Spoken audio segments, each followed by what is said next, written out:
In South Africa, financial inclusion as a catalyst for women's economic empowerment is not only high up on a policy priority list, it is also one of the 3 key priorities under our ongoing chairship of the G20 Empowerment of Women Working Group.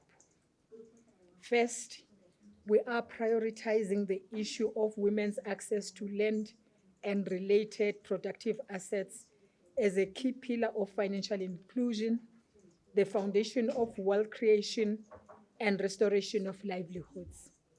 Our Women's Economic Assembly, that we refer to as WECONA, is addressing the enduring social, legal, and customary barriers that continue to hinder women's ownership of land, capital credit, technology, and other means of production.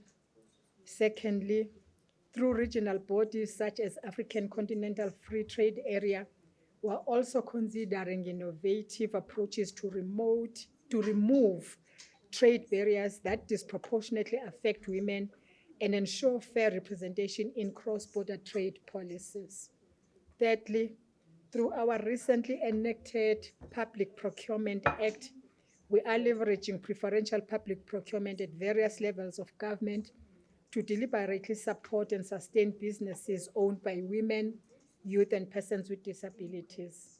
In South Africa, we have put the quota of 40% for women-owned businesses, 30% for youth, and 7% for persons with disabilities. Colleagues, the May 2023 visit by Her Excellency Vice President Francia Elena to South Africa marked a significant milestone and the beginning of a new era in South Africa-Colombia relations. Agreements between our various governments span across sectors such as agribusiness, defense, mining, science and technology, sports, arts and culture, tourism, and transport. In all these sectors, women must take center stage, we believe. Initiatives such as She Trade ZA present a solid foundation for us to work from. We are pleased to see that work has already begun to easily connect to potential buyers, investors, suppliers, and investment opportunities on both sides. Finally, as chair of the G20 Working Group for the Empowerment of Women, our department has put forward the following 3 areas and priorities. The first one is care economy. And here we're recognizing and addressing the value of paid and unpaid care and domestic work.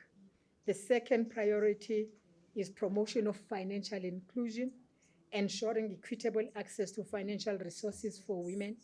And of course, our third priority for the G20 Women Empowerment Working Group is addressing gender-based violence and femicide, tackling systemic violence against women and girls.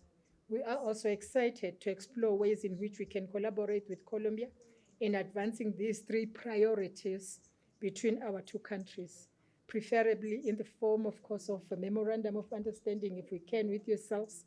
But of course, we also have had engagement with the Minister of Equality and Equity, and we have agreed that we are going to sign a memorandum of understanding.